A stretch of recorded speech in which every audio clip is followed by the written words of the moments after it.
क्योंकि पैसों से रिलेटेड प्रॉब्लम सबको है लगभग। बिल्कुल। तो ऐसी क्या चीजें हैं जो मनी का ब्लॉकेज है, हम कैसे समझे इस बात को? तो सवाल यहाँ पे क्या होता है कि ये इसका मतलब है कि he has already brought certain quality with him. Sir, ये मनी रेकी में जो सिंबल्स होते हैं, धन कलश, मिदा स्टार है, और इसी तरीके से डॉलर का, रुपीस का साइन का जो हम यूज करते हैं रेकी हीलिंग के टाइम पे, मनी रेकी हीलिंग के टाइम पे, इसका कितना प्रभाव होता है और कब तक ये करना चाहिए किसी इंसान को?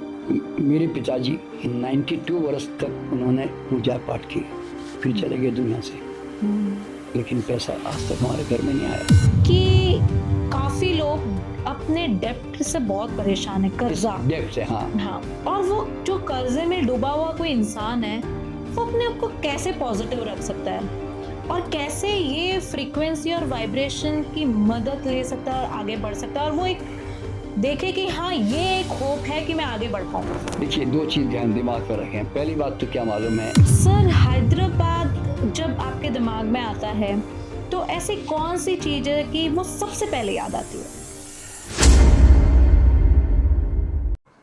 हेलो फ्रेंड्स, मेरा नाम है नीलिमा शर्मा और मैं हूँ न्यूमरोलॉजिस्ट। आज हम एक ऐसे गेस्ट का स्वागत करने वाले हैं हमारे शो न्यूमरोलॉजी 1 पे, जिसका कई सालों से तहे दिल से मैं इंतज़ार कर रही थी। तो मैं मेरा सपना जीने वाली हूँ।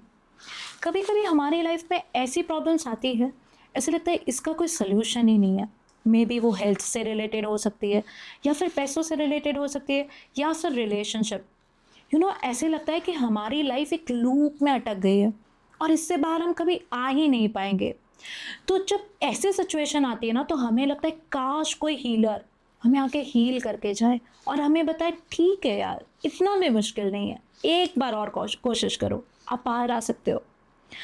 तो दुनिया में जब रेकी बस कुछ ही कंट्रीज में थी, ऐसे टाइम पे इंडिया को फर्स्ट टाइम जिन्होंने रेकी इंट्रोड्यूस किया, हमारे देश में अगर आज कोई कहता है कि मैं एक रेकी हीलर हूँ, तो ज़रूर ये कहीं ना कहीं उन्हीं से कनेक्टेड है, क्योंकि उन्होंने पहली बार हमारे भारत में रेकी लाई।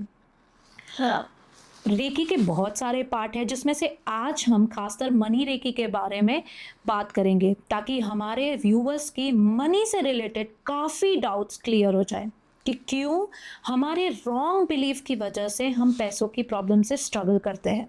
है ना इंटरेस्टिंग? तो डॉक्टर N.K. शर्मा, इन्होंने 20 से ज़्यादा किताबें लिखी है, हज़ारों लाखों लोगों का इलाज किया है, रेकी हीलिंग फाउंडेशन के संस्थापक और past life regression therapist. India में जब ये सारी चीज़ें थी भी नहीं, लोगों को पता भी नहीं थी, अवेयरनेस भी नहीं थी, आज लाखों लोग इससे दूसरे लोगों का इलाज कर रहे हैं और दुनिया में एक होप आई है कि हर प्रॉब्लम का सल्यूशन कोई मुश्किल ही नहीं होता, कोई हीलिंग से भी हम सारी चीज़ें ठीक कर सकते हैं। जब हम किसी एक चीज़ के बारे में बार बार सोचते हैं तो वही चीज़ अट्रैक्ट करते हैं, और उसी तरीके से हीलिंग भी जब एक पॉजिटिव वे में हमारी लाइफ में आती है तो काफ़ी सारी चीज़ें ठीक होती है। तो चलिए हमारे पॉडकास्ट को आगे बढ़ाते हैं, और आज का पॉडकास्ट एंड तक ज़रूर देखना, ताकि आप बहुत सारी चीज़ें सीखें। और सबसे इम्पॉर्टेंट चीज़, हमारे चैनल को सब्सक्राइब कीजिए, ताकि हम ऐसे बहुत सारे गेस्ट को आपके लिए लाए और बहुत सारी इन्फॉर्मेशन दे। और ऑफ कोर्स हम सर की न्यूमरोलॉजी भी चेक करेंगे, देखते हैं ऐसे सर की डेट ऑफ बर्थ में क्या था कि लाइफ में बहुत सारी इम्पॉसिबल चीज़ सर ने पॉसिबल कर दी, और उनका फ़ोन नंबर भी चेक करेंगे। तो एंड तक ज़रूर बने रहिए। Thank you. हेलो फ्रेंड्स, जैसे कि आप सब जानते हैं, न्यूमरोलॉजी आजकल बहुत ट्रेंड में है। सबको अपना फ़ोन नंबर चेक करवाना है, सबको अपना नेम चेक करवाना है, बट सारे न्यूमरोलॉजिस्ट कितना ज़्यादा चार्ज करते हैं यार, और किस पे विश्वास करो? कौन अच्छा कर रहा है, कौन गलत कर रहा है, पता नहीं उनकी कौन सी टीम हमारी न्यूमरोलॉजी चेक कर रही है। तो ये सारी प्रॉब्लम का सल्यूशन मैंने लाया कि अब न्यूमरोलॉजी सिर्फ पैसों वालों के लिए नहीं है भाई, ये सबके लिए है।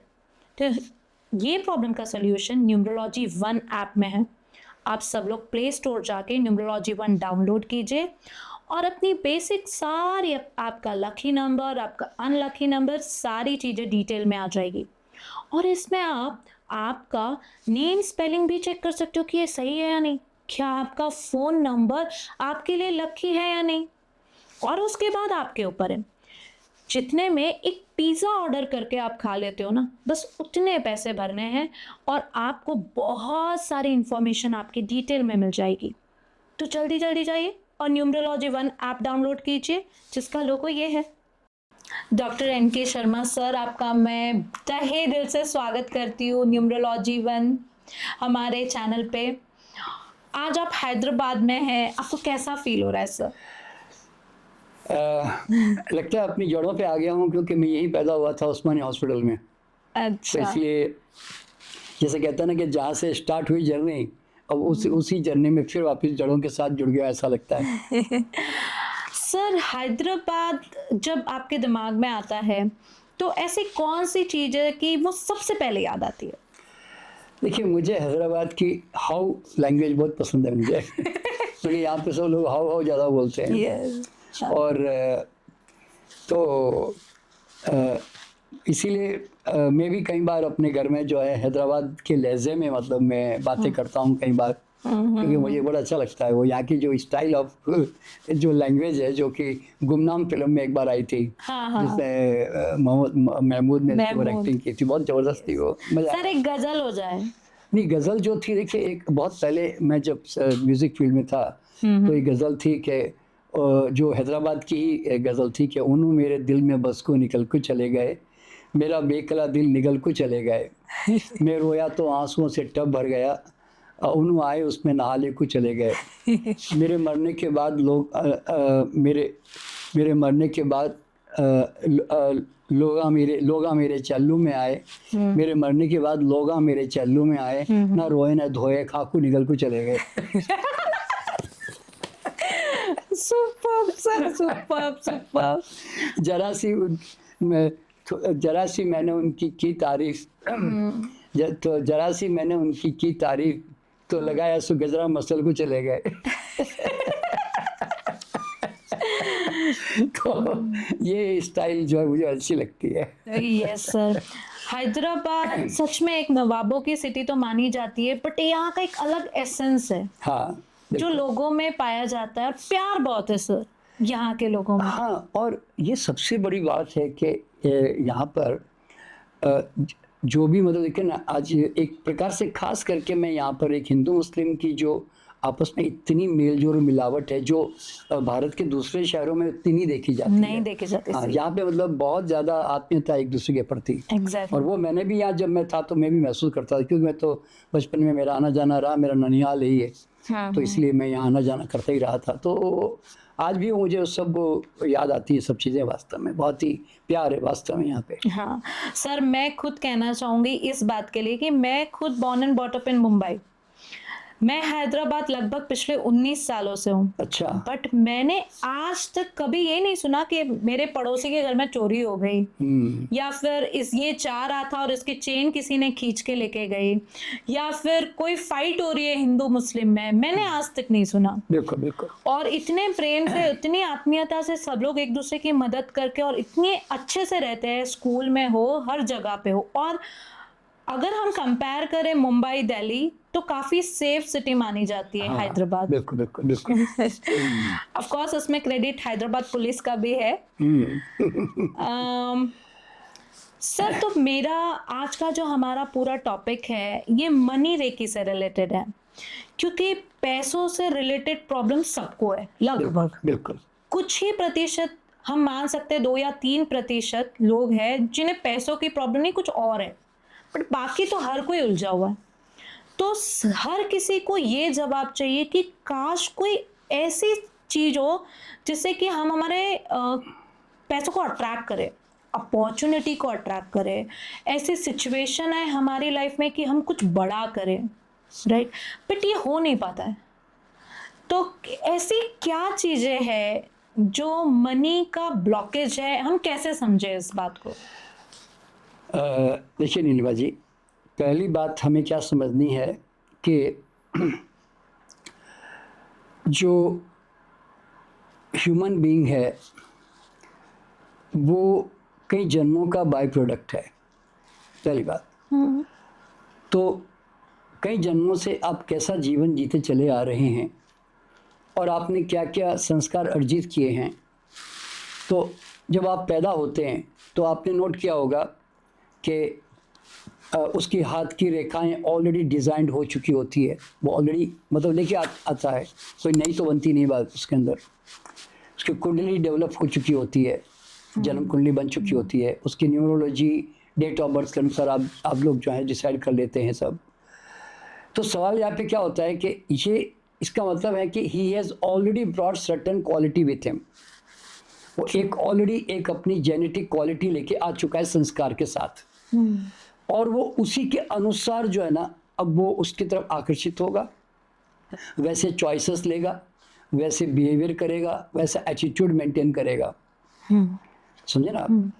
तो अब ये तो हो गया कि भाई what you have brought with you, आपके पास ऑलरेडी अवेलेबल संस्कार क्या क्या है जो आपको लर्न नहीं करना पड़ता।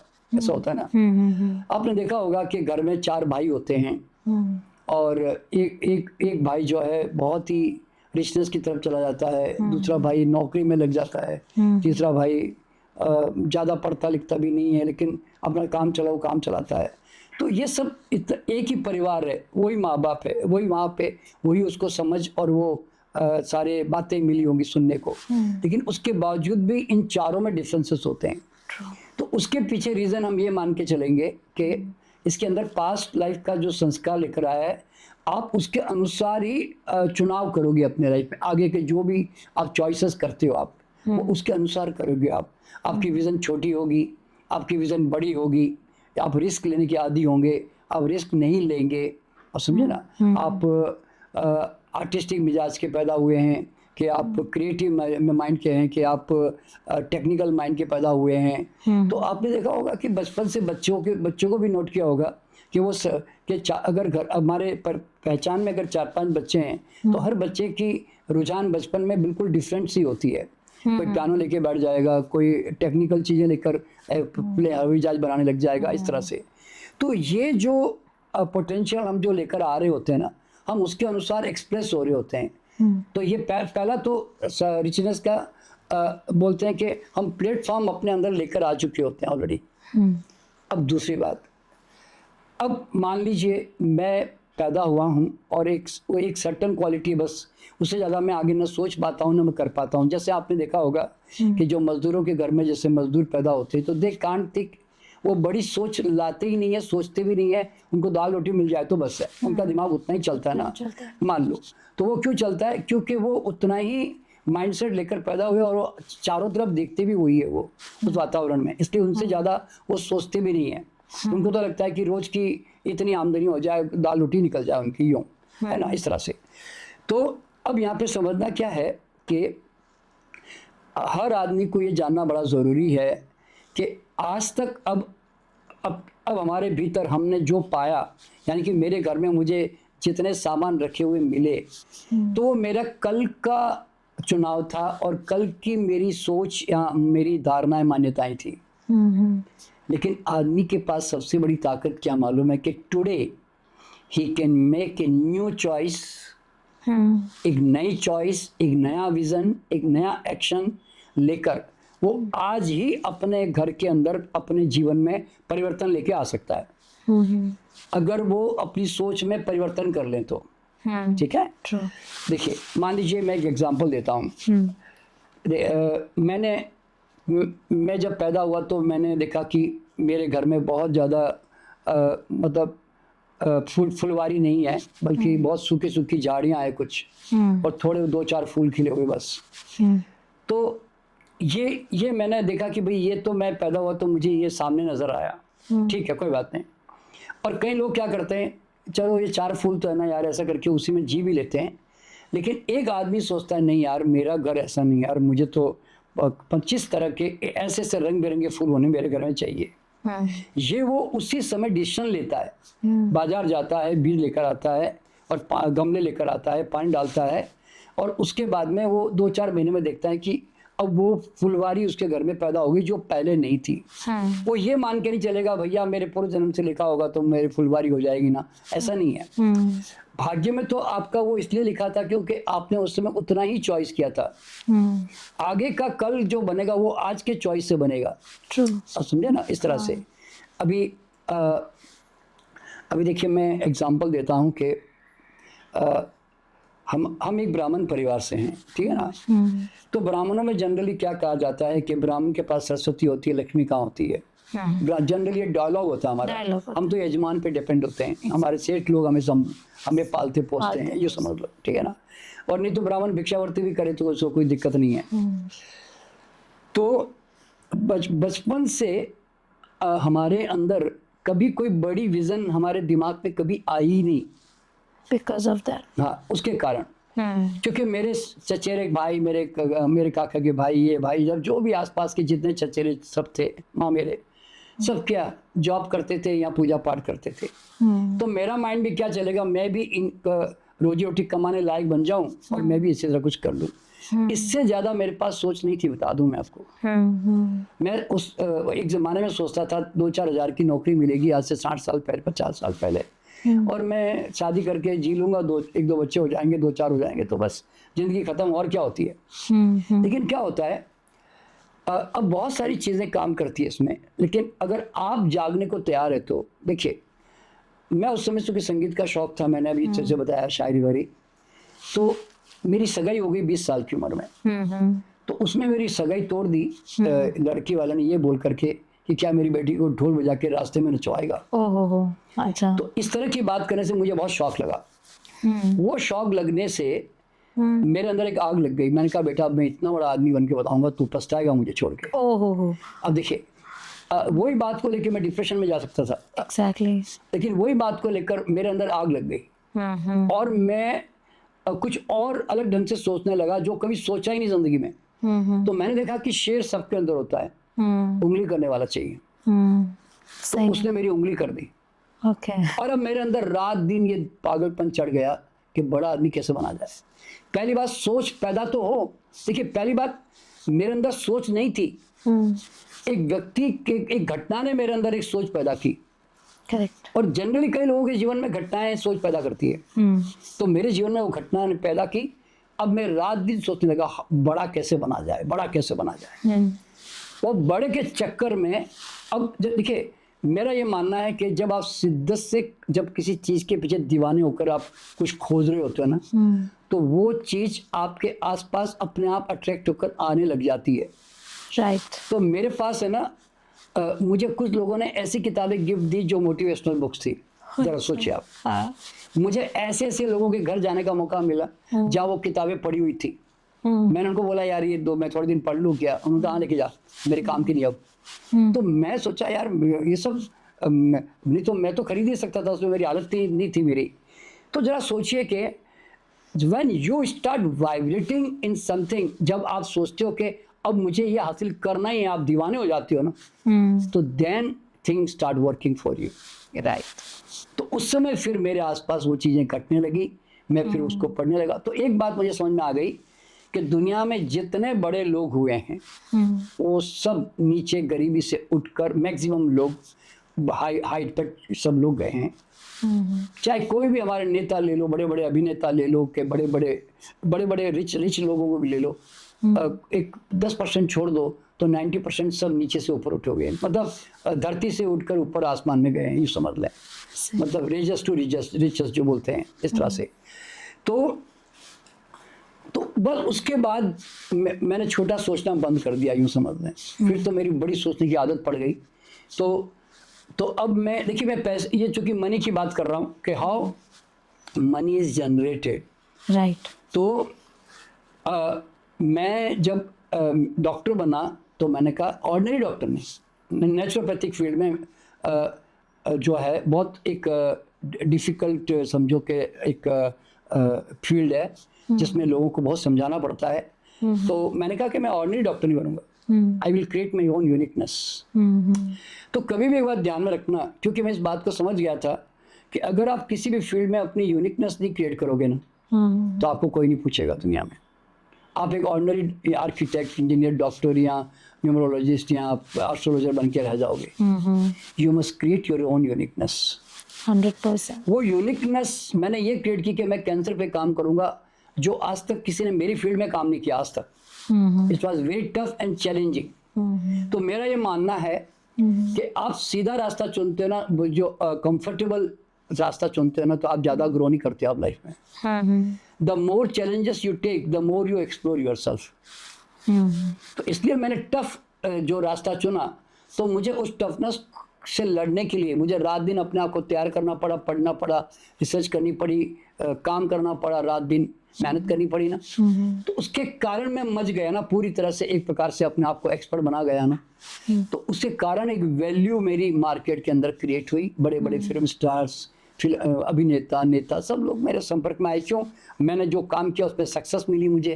देखिए, क्योंकि मैंने दिल से काम किया, मैं रात दिन उसके पीछे दीवाना बना रहा, तो मैं सक्सेसफुल हुआ।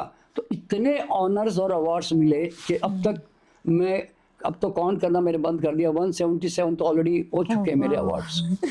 तो अब देखिए, यहाँ पे एक समझने की बात क्या मालूम है, जो हर आदमी को समझना चाहिए। आई did not work for awards and honours. मैंने कभी भी नहीं सोचा कि मुझे कोई अवार्ड दे या मुझे ऑनर दे। मैं एक ही चीज जानता था कि हु क्रिएट्स मनी। मैंने कहा माई सेल्फ, मैं पैदा कर रहा हूँ। क्यों? क्योंकि मैं एक फील्ड के अंदर अपनी एक स्पेशल क्वालिटी पैदा कर रहा हूँ, और उसको मैं अपनी एक्सपर्टाइज को डेवलप कर रहा हूँ, और रोज मैं अपने आप को पॉलिश करता चला गया। मैंने ये अनुभव किया कि मैं जितना बड़ा होता जाऊंगा उतनी मेरी परछाई बड़ी होती चली जाएगी। तो मुझे परछाई को क्यों देखना है? परछाई तो नाम है, पैसा है, सब कुछ है मान लो, पर परछाई तो मेरे कारण बड़ी होगी ना। तो I must focus on myself. तो because of me the money will be created. तो फिर मैं रोज अपने आप को लर्न करता रहा, पॉलिश करता रहा, और ये आदत जो है ना मेरी, वो आज तक भी है। मैं आज भी ऐसा मान के चलता हूँ कि still I don't know anything, I have to learn a more. देखिए क्या होता है, आप जिस दिन ये समझ के बैठ गए ना, आई नो, मुझे मालूम है, तो आप उसी दिन तालाब बन जाओगे, आपका बहना बंद हो जाएगा, और फिर आप जिंदगी में आगे ज़्यादा नहीं बढ़ पाओगे। सही है, बिल्कुल। तो इसलिए कीप लर्निंग एंड ग्रोइंग। तो किसी भी व्यक्ति का ग्रो करने का सिद्धांत, ये बेसिक सिद्धांत है, समझ लो, ठीक है ना। अब देखिए, पैसा पैदा करने के 3 रास्ते हैं। या तो कोई आदमी जॉब करे, या कोई आदमी बिजनेस करे, या कोई प्रोफेशनल बन जाए। मेनली तो ये 3 एरिया है, ठीक है। सबसे पहले तो अगर आप किसी भी फील्ड में प्रोफेशनल बन रहे हो, आप एस्ट्रोलॉजर बन रहे हो, न्यूमरोलॉजिस्ट बन रहे हो, आप आर्किटेक्ट बन रहे हो, आप कारपेंटर बन रहे हो, आप मैकेनिक बन रहे हो, कुछ भी किसी फील्ड में, मेरा ये मानना क्या मालूम है, इस दुनिया में हर आदमी एक अच्छे एक्सपर्ट की खोज कर रहा है। 100%। मैं कहता हूँ तुम किसी भी फील्ड में हो तो एक्सपर्ट बन जाओ, लोग तुम्हारी खोज कर रहे हैं। आज हम कहते नहीं है, अच्छा डॉक्टर कौन है भाई साहब, अच्छा वकील कौन है भाई साहब, अच्छा प्लम्बर मिलेगा, अच्छा पानी पूरी कहाँ अच्छी मिलती है भाई साहब। एवरीथिंग वी आस्क बेस्ट ना। तो मैं कहता हूँ you become the best, people are searching you. देखिए, मैं आज 50 साल, लोग समझो, मैं अब 50 साल में मैंने अनुभव क्या किया।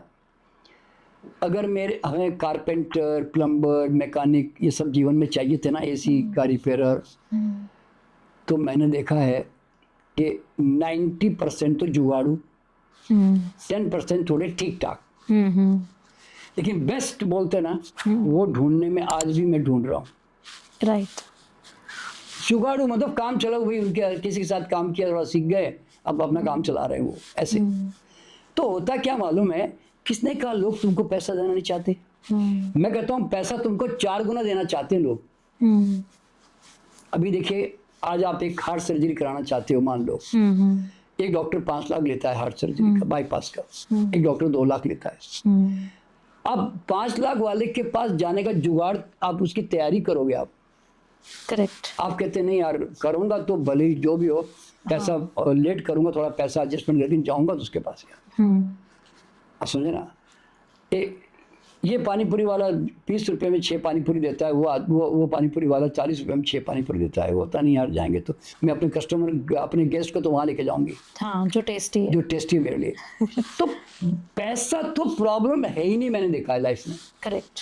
वो कहते तू अपने आप को ऐसे लायक तो बनाओ ना, समझे ना, कि लोग तुम्हें पैसा देना चाहें। तो मेरा मानना क्या मालूम है, लोग तुम्हें पैसा देने के लिए तैयार बैठे हैं, तुम्हारे अंदर लेने का दम नहीं है। दम नहीं है। ट्रू।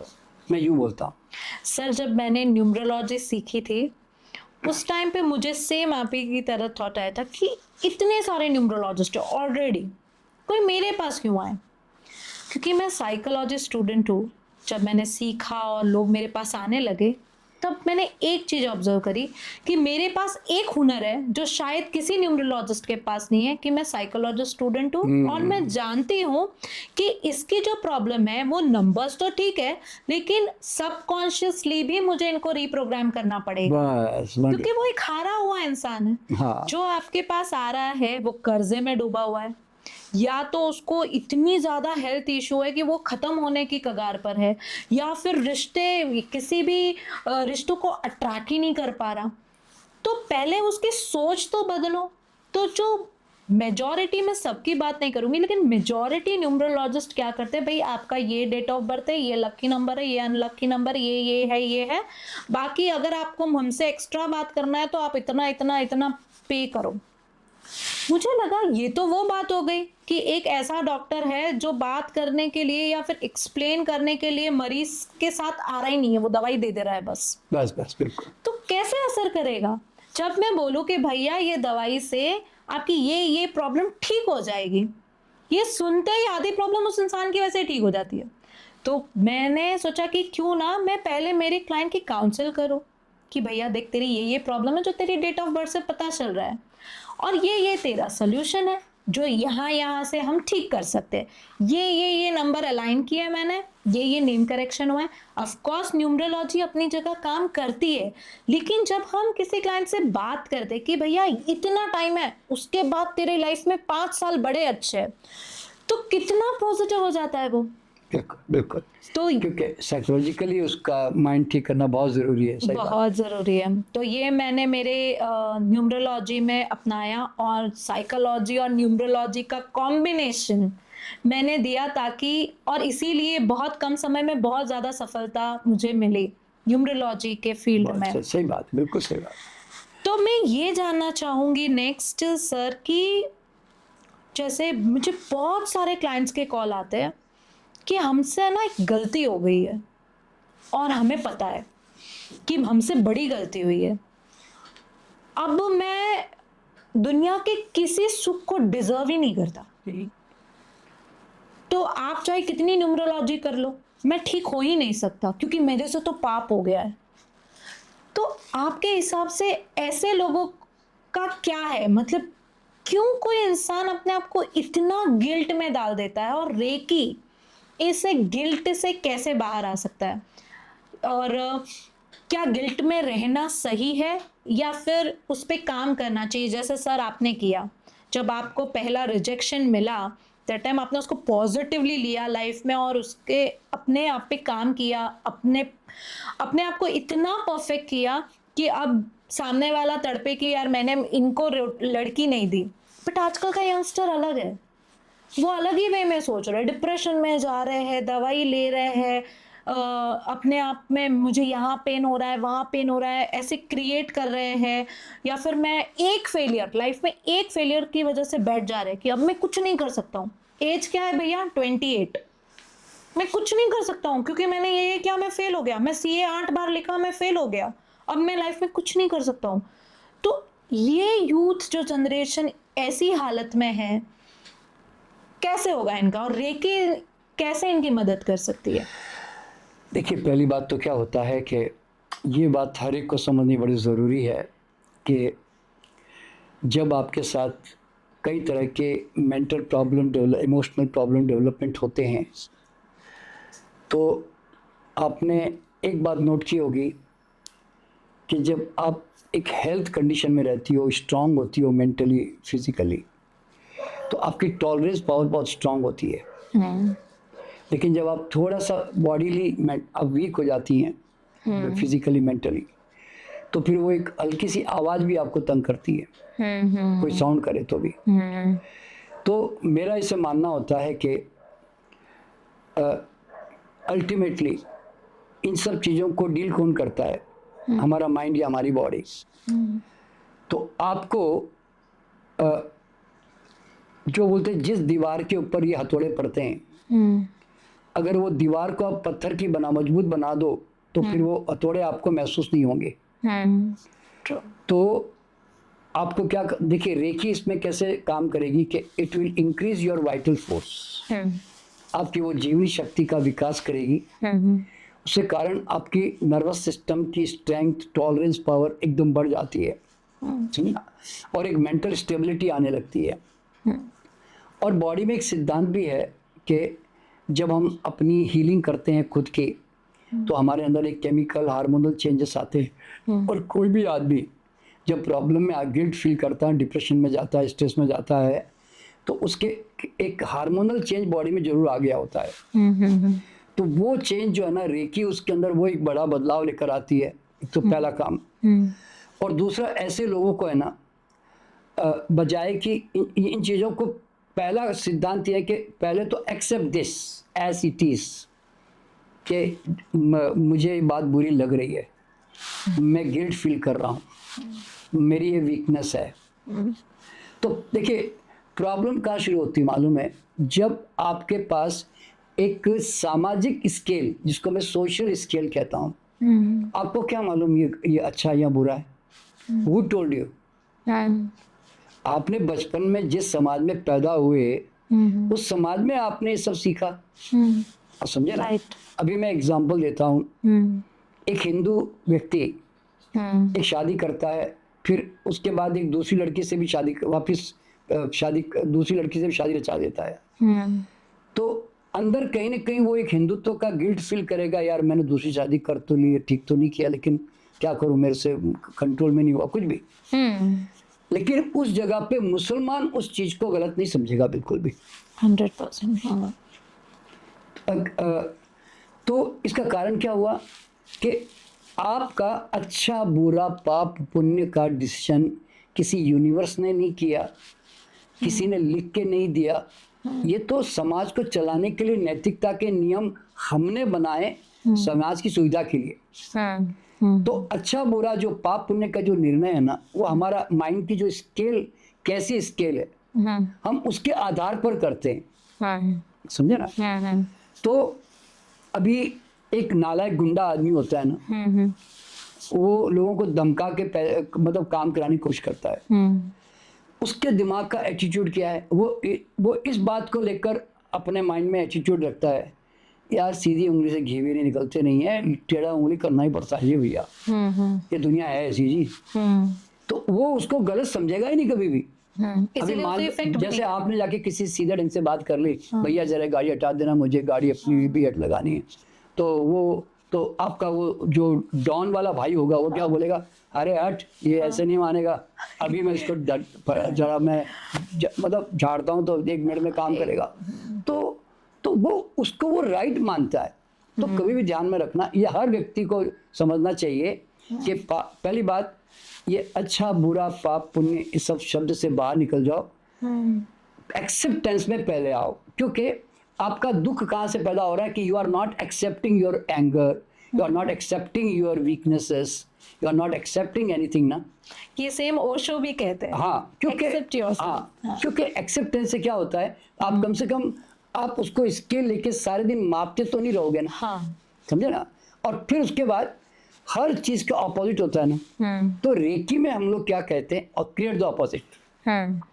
अभी मेरे पास में जैसे एक डिप्रेसिव, एंजाइटी वाला, स्ट्रेस वाला कोई बच्चा आएगा, तो मैं ये नहीं कहता हूँ कि स्ट्रेस को ऐसे फाइट करने, फियर को ऐसे फाइट करने है, मैं ऐसा नहीं कहूँगा।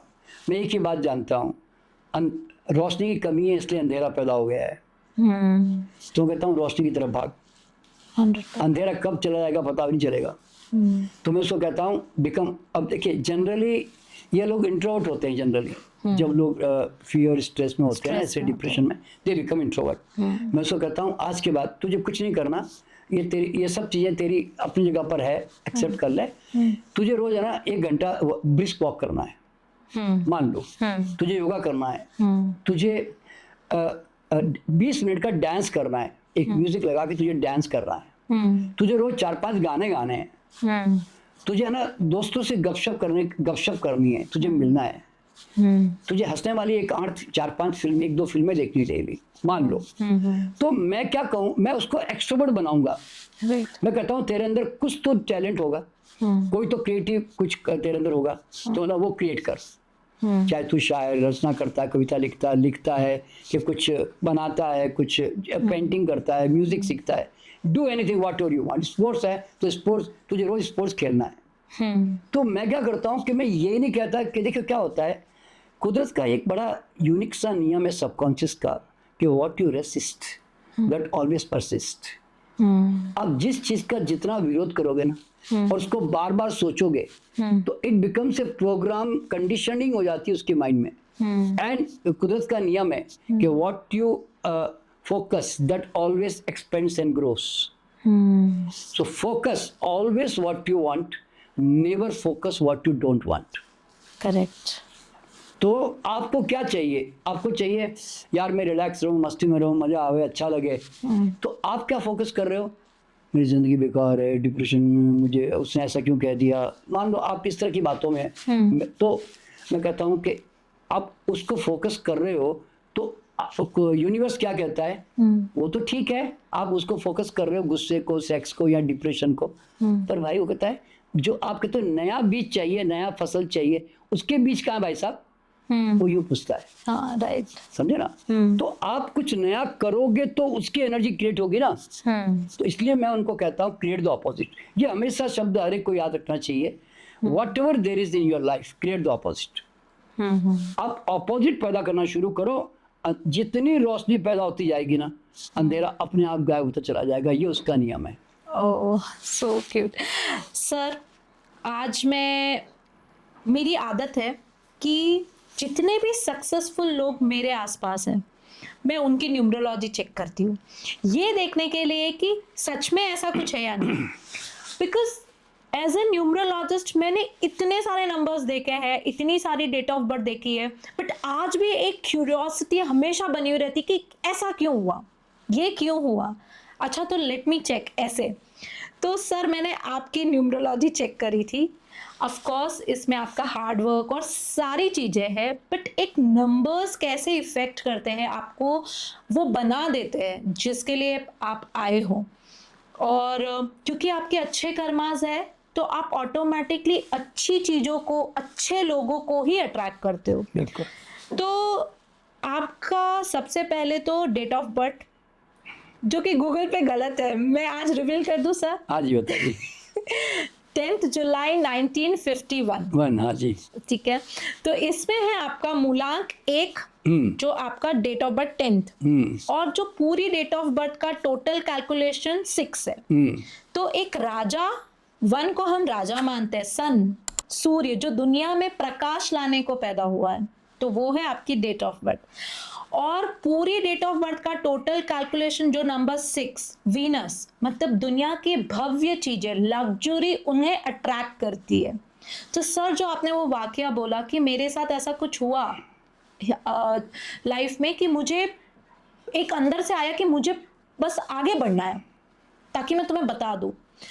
बिकॉज आपका भाग्यांक, डेस्टिनी नंबर है 6, वीनस, ये लग्जरी को अट्रैक्ट करेगा। आपको कभी कोई सस्ती चीज पसंद नहीं आएगी। आप जब कहीं जाओगे तो आपको सबसे महंगी वाली चीज चाहिए, नहीं तो नहीं चाहिए। ये एटीट्यूड बचपन से होगा सर आपका। बिल्कुल। और आप न्यूमरोलॉजी में हम एक लाइन, गोल्डन लाइन, बहुत इंपॉर्टेंट मानते हैं, जो दुनिया के 98 सक्सेसफुल लोगों के पास है, 98%। वो है 951 की विल पावर लाइन, जो कि मोदी जी के पास भी है, अंबानी सर के पास भी है, धीरूभाई अंबानी सर के पास भी थी, और दुनिया के सारे सक्सेसफुल लोगों के पास वो है। वो आपके पास है सर, 951। अच्छा। और दूसरे दो नंबर जो हम बोलते हैं कि अगर किसी के पास है एज पर न्यूमरोलॉजी उसकी लाइफ काफ़ी सक्सेसफुल होगी, तो वो होते दो नंबर 5 और 6 जो आपके पास है। और आपका मोबाइल नंबर सर, आज से कितने सालों पहले आपने मोबाइल नंबर खरीदा होगा? मेरे ख्याल से 6-7 साल हो गए होंगे, 7-8 साल हो गए होंगे। कितने? 7-8 साल हो गए होंगे बस। 7-8 ईयर्स? ज़्यादा नहीं है, बस अभी मुझके 7-8 साल है। हाँ। उसके पहले दूसरे नंबर थे जो ऑफिस में चले गए मेरे। हाँ हाँ। ये तो अभी मैं 6-7 साल से ये जो नंबर है सर, वो भी बहुत सुंदर। हाँ इसका 1313 जो हम लोग बोलते हैं, ऑफ कोर्स सर का रियल नंबर तो मैं नहीं शेयर करूंगी, बट 1313 का कॉम्बिनेशन जो हम मानते हैं बहुत अच्छा मानते हैं, और हम जो टीचर्स, हीलर्स या फिर काउंसलर्स उनको देते हैं जब वो हमसे मांगते हैं, क्योंकि 3 गुरु का नंबर होता है। और जब ये आपके नंबर में हो, फोन नंबर से, तो आप में वो प्रवृत्ति आती है कि मैं बहुत सारी चीजें सीखूं और लोगों को सिखाऊं। अंदर से ये चीज आना, सर मैं भी नंबर 3 हूँ एज अच्छा। डेट ऑफ बर्थ के हिसाब से, इसीलिए मुझे क्रेविंग होती है रोज नया सीखना और लोगों को सिखाना। अच्छी बात। तो ये काफी चीजें अलाइनमेंट है सर। और एक चीज कि NK शर्मा, जब हम आपकी नेम की स्पेलिंग की वाइब्रेशन को मैंने चेक किया शेलेडियन न्यूमरोलॉजी से, वो भी टोटल नंबर 5 पे आती है। अच्छा। जो हमारे नरेंद्र मोदी जी, हमारे जो प्राइम मिनिस्टर है, उनकी भी आती है। रेकी हीलिंग फाउंडेशन का जब मैंने शेलेडियन न्यूमरोलॉजी से कैलकुलेशन किया सर, आप बिलीव नहीं करेंगे, 82 से नंबर 1 पर आ रहा है। अरे वाह। मतलब दुनिया में कभी भी इसे बीट करना मुश्किल है, कोई भी हीलर, क्योंकि ये ऑलरेडी नंबर 1 पर आ रहा है। तो ये सारी चीजें मेरी, मतलब आज तक मैंने जब नंबर्स चेक करे किसी भी सक्सेसफुल या फिर अनसक्सेसफुल इंसान के, तो ये हमेशा अलाइन होते हैं। बिल्कुल। और तब मेरी और इसमें फेथ बढ़ जाता है न्यूमरोलॉजी के, कि नहीं सच में नंबर्स काम करते हैं। इसमें एक बात बताना चाहूँगा नीलिमा जी कि आपको जान करके हैरानी होगी कि जब मैंने अपना घर खरीदा पहली बार, तो उसका नंबर था 28। अच्छा। ठीक है। और उसके बाद में आज हमारे पास जितनी भी जो भी गाड़ियां हैं हमारी, कारें हैं, उन सब कारों में एक दो को छोड़कर बाकी सब कारों का टोटल, जैसे 3205 मर्सिडीज का नंबर मेरा 3205। तो वो अपने आप आया, मैंने कोई मांगा नहीं कंपनी से कि मुझे 10 नंबर देना, 1 नंबर देना। हमारे पास एक ऑफिशियल मारुति वैन चलती है, उसका भी नंबर 1। मतलब ये घर का नंबर 1, वो उसका नंबर 1। और ये सब जनरली अब इस तरह के जितने भी आते हैं ना, और इवन मेरे आधार कार्ड नंबर में भी मेरा 1। मतलब I did not choose that and it automatically comes to me, मैं यूँ बोलता हूँ सर। क्योंकि आप नंबर 1 है। हाँ। और मैंने ये ऑब्जर्व किया कि जो मूलांक 4 और भाग्यांक 8 वाले लोग होते हैं, इसको थोड़ा स्ट्रगलिंग नंबर माना जाता है एज पर न्यूमरोलॉजी। मतलब अच्छा। तो ये जो 4-8 वाले लोग हैं, ऑटोमेटिकली सर ये लोग अपनी फोन नंबर में और हर जगह पे वो ही अट्रैक्ट करेंगे। इनफैक्ट उनकी नेम स्पेलिंग का टोटल भी ऑटोमेटिकली 8 पर ही आता है। हाँ। तो ये अपने आप एक यूनिवर्स है जो एक वाइब्रेशन पे ही चल रहा है शायद। हाँ। और इसीलिए हम वही चीजों को अट्रैक्ट कर रहे हैं। बिल्कुल बिल्कुल। और 1, 10, 19 और 28, ये जो 4 डेट ऑफ बर्थ है, जब आप उसका टोटल कैलकुलेशन करोगे तो ये 1 आएगा। 1 आएगा। उसमें भी जो सबसे बेस्ट डेट ऑफ बर्थ है 1919 को माना जाता है, बट उसके बाद में 10 जो आपकी डेट ऑफ बर्थ है, ये लोग जो है दुनिया में बहुत बड़ा बदलाव करने के लिए आते हैं। तो जो आपकी डेट ऑफ बर्थ है, तो अच्छा एक चीज अभी फिर और बता दूं कि अभी तो 2026 चल रहा है। ये भी सूर्य का साल है। ये सर, ये आपके लिए बहुत बढ़िया है। और सर मुझे ऐसा लगता है ना कि आपके लिए तो सारे साल बढ़िया है, बिकॉज जब आप ऐसा कोई काम करते हो जिससे दुनिया में एक पॉजिटिव चेंज आ रहा है ना, तो यूनिवर्स भी आपका साथ देती है। देखिए मैं आपको एक बात बताना चाहूँगा जो हर एक को जानना ज़रूरी है कि जब हम वास्तु की बात करते हैं तो लोग कहते हैं साहब वास्तु करेक्शन कैसे करें, लोग यूँ पूछते हैं। तो जनरली हम कहेंगे भाई आपके घर की एनर्जी अगर ठीक नहीं है तो आप वहाँ पे क्रिस्टल रख दो, प्लांट रख दो, कलर बदल दो, ऐसा होता है ना। यानी तो आप वहाँ बैठ के मंत्र जाप करो, कुछ भी, मतलब एक पॉजिटिव वाइब्रेशन क्रिएट करो। लेकिन मैं उसमें एक बात उनको कहता हूँ, पर एक बात ध्यान रखना, तुमसे बड़ा क्रिस्टल और रुद्राक्ष दुनिया में और कोई नहीं है। So If you change your energy and frequency, all the energy start changing around you. 100%. सारी एनर्जी तुम्हारे आसपास की बदलने लग जाती है, बल्कि वो नेगेटिव एनर्जी भी ना तुम्हारे कारण आ नहीं पाती उस मकान के अंदर, रूम के अंदर। मैं यूँ कहता हूँ, because of you. Because of you. मैंने उसके ऊपर एक शेर लिखा है, हम हर जहन्नुम को जन्नत में बदल देते हैं, हम हर जहन्नुम को जन्नत में बदल देते हैं, इससे खुदा भी डरता है मुझको जहन्नुम में भेजने को। So cute sir, बहुत अच्छा है। तो I am an energy creator, ये कोई ध्यान रखना। You are a super power, you are a super human power. और एक बात ध्यान रखना, आज ये जितने आज चारों तरफ जो मकान है, पैसा है, सामान है, नंबर है, कि कुछ भी है, it is all because of you. अगर तुम इनसे छोटे नहीं हो, ध्यान रखना। राइट। ये चीजें तुम्हारे कारण मैनिपुलेट होती है, तुम्हारे कारण मैनिफेस्ट होती है। तो इसलिए अगर तुमने छोटा कर दिया ना, तो ये चीजें तुम्हारे लिए तुम्हारे लिए भारी पड़ जाएगी तुम पर। 100%. और तुमने बड़ा कर दिया ना, तो तुम्हारे लिए खेल हो जाएगा आसान। राइट। तो मेरा ये मानना है, किसी की चीजें, मतलब और किसी चीजों के पीछे भागने के बजाय बिलीव इन योरसेल्फ। अपने अंदर एक ये भाव पैदा करें कि you are not an ordinary being on this earth, you are a super human power.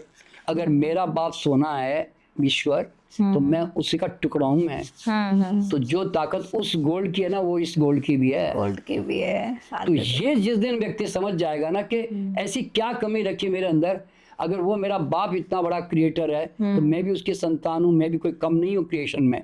100%. समझे ना? Yes. तो जिस दिन ये बातें समझ में आने लग जाएगी ना, तो then he will think like that. और आज आप देख रहे हैं कि whatever man is thinking, he is creating, he is manifesting.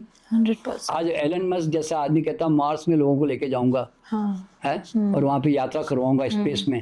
तो हम तो इतना कभी सोचे नहीं। हम तो सोचते हम क्या, हमारा पहला सेंटेंस क्या होगा, क्या करना है, बेकार में पैसे की बर्बाद करना है।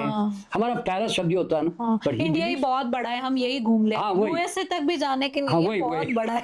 तो मतलब आप जरा सोचो कि एक ह्यूमन बीइंग, एक इतने सारे 750 करोड़ के अंदर ये एलन मस्क जैसा एक व्यक्ति अब इतनी बड़ी सोच पैदा करके काम किए जा रहा है। 4-5 बार रॉकेट भेज के फेल हो गया, लेकिन छोड़ा नहीं मामला, और सक्सेस कर दिया फाइनली।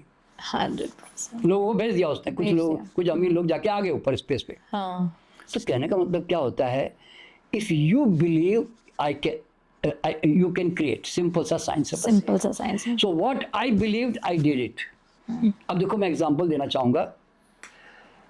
आज मैं जिस फील्ड में काम कर रहा हूँ ना, उस फील्ड में पैसा पैदा करना बहुत मुश्किल काम है, बहुत मुश्किल। ये एक बार ये सवाल मैं पूछने वाली थी कि आज तो न्यूमरोलॉजी है, चाहे मैं ही क्यों इतनी फटाफट हर चीज़ हो रही है, बिकॉज पॉडकास्ट है, सोशल मीडिया है, सबके हाथ में फ़ोन है। बट आप उस जमाने में फेमस हुए जब ये सब कुछ नहीं था। कुछ भी नहीं था। तो आपने, और कितनी बार फेलियर भी मिला होगा आपको, तो उस टाइम पे आपने अपने आप को कैसे संभाला और कैसे ये सारी चीजें, ये मेरा सवाल था नेक्स्ट ही था। देखो नीलिमा, तुम्हें जानकर के हैरानी होगी कि जब मैं इस फील्ड में आया ना, और हमने आज से 32 साल पहले हमने अपनी हवाई जहाज स्टार्ट करके ऐसे ऊपर यूं लेके जा रहे हैं। तुमने भी बीच में जैसे कहा कि शायद कहीं अप एंड डाउन भी आए होंगे। जब से मैंने हवाई जहाज ऐसे ऊपर किया ना, आज तक हवाई जहाज सीधी भी नहीं हुई, लगातार ग्रोथ की तरफ चली जा रही है। यानी कि हम नीचे नहीं आए। इसका कारण क्या मालूम है? इसका कारण इतना ही है कि हम लोगों ने इस बात का ध्यान नहीं दिया कि हमारे हवाई जहाज, मतलब हमारा फ्यूचर कैसे बनेगा। हम इस बात की केयर करते चले गए, आज तक भी और आज भी कर रहे हैं कि हमारा कोर्स को दुनिया का सबसे बेस्ट कोर्स कैसे बनाना चाहे, how to give best to my student. आप समझे ना, और साथ में फिर बड़ी विजन भी। तो आप जरा सोचिए कि आज जो मैं काम जो कर रहा हूँ वो सारा इनविजिबल है, कुछ भी नहीं दिखता है, कुछ नहीं, टेंजिबल कुछ भी नहीं है। एग्जैक्टली। यानी कि ना रेखी दिखती है, ना टेलीपैथी दिखती है, ना इंट्यूशन दिखता है, ना थर्ड आई दिखती है, ना कुंडलिनी दिखती है, ना ऑरा दिखता है, ना चक्रा दिखता है, ना सबकॉन्शियस माइंड दिखता है, ना कोई आत्मा पूर्व जन्म भविष्य दिखता है, कुछ भी दिखता नहीं। तो आप जरा सोचिए कि सारी इनविजिबल एनर्जीज हैं और दिखती भी नहीं है, और मुझे उसको दुनिया में लोगों को देना है और उससे पैसा भी कमाना है, अपने ऑर्गेनाइजेशन को चलाना भी है। तो आपको जानकर के हैरानी होगी कि जैसे मैंने बताया कि लोग फेल्यूर क्यों होते हैं अपने मालूम में, और अप एंड डाउन जो वर्ड बोलते हैं ना, देखिए अप एंड डाउन इस सेंस में कि अगर आप चूंकि समाज के साथ, देश के साथ, परिस्थितियों के साथ कनेक्टेड हो, तो उसमें अगर बदलाव आएगा तो मुझे भी बदलाव आएगा। जैसे कोरोना आया, सबके काम बंद, धंधे बंद हुए, तो मान लो कि मेरे कोई प्रभाव पड़ेगा, तो वो एक अलग बात हो गई। लेकिन वैसे देखा जाए ना, तो हमारी फील्ड में जब आप उस चीज में हम क्वालिटी सर्विसेज, नॉलेज, फॉलोअप और बेस्ट से बेस्ट देने का जब हम प्रयास करते हैं ना, तो आज आप जब आप पढ़ने की बात सोचोगी तो आप क्या सोचोगी? ऑक्सफोर्ड यूनिवर्सिटी जाऊं, मैं फलाने हार्वर्ड यूनिवर्सिटी जाऊं। क्यों भाई? आपको दूसरी यूनिवर्सिटी क्यों याद नहीं आ रही है? कारण क्या है कि कुछ क्वालिटी होगी तभी तो आप जा रहे हो ना। तो अभी देखिए, मैं एक छोटा सा एग्जांपल देता हूँ। MTR आपने नाम सुना होगा, बेंगलुरु में बहुत फेमस है, हाँ। है ना। मैं छोटा था बचपन में, तो समझो कि आज से 60-70 साल पहले हम सुबह जाके 6:30 बजे वहाँ पे नाम लिखाते थे, तो 8:30 बजे नाम आता था। इतनी भीड़ रहती थी। इतनी भीड़। आज भी MTR की वही क्वालिटी, वही रश। अब भीड़ थोड़ी कम होगी, लेकिन सवाल पैदा क्या होता है कि आज भी लोग भीड़ लगाकर वहाँ जाते हैं, वहाँ खाना खाते हैं। मैं भी आज जाता हूँ तो उसको टेस्ट करता हूँ। जैसे हमारे यहाँ महालक्ष्मी और लक्ष्मण का डोसा है। हाँ, वैसे नहीं तो इस कारण क्या है, why do we go there? क्यों?